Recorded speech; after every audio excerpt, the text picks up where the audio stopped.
thank you very much for visiting us, and also thank you for visiting liberated territories. And you know, you talked about your feelings. I think everybody has the same feelings. And when I visited after the war first time Agdam, I had the feeling of sadness, because the feeling of sorrow, and at the same time the feeling of decisiveness to rebuild the city. And you probably were informed that less than in 1 month's time, we already launched the process of reconstruction. You saw everything is destroyed. At the same time, there are 97,000 mines only in Agdam district. Only from Armenia we managed to get the mine maps for Agdam district, but in other districts there are hundreds of thousands of mines which they refuse to give us the maps, and we already had more than 100 casualties. After the war stopped, almost 30 people were killed, and more than 100 severely injured from landmines and personal mines and anti-tank mines, including 2 journalists who died in the beginning of this month.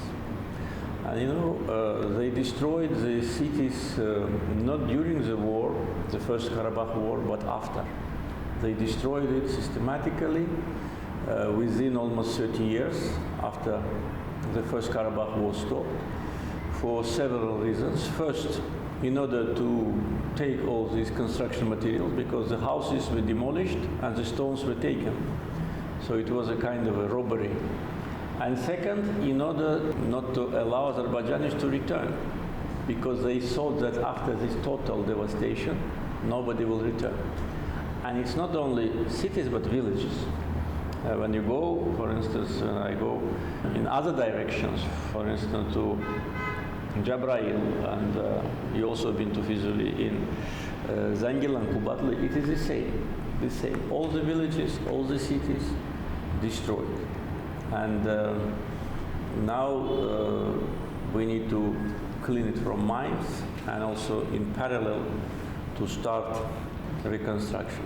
But we already accumulated all our efforts, mobilized our resources, and big infrastructure projects have started already. Probably you're informed about that. And we will rebuild it, and we will demonstrate, I think, the unique experience in the world, from this kind of devastation to development to very decent living standards for people. So thank you for visiting those areas. It's a really sign of your sympathy with those who suffered from war, from long-lasting occupation, and sign of support.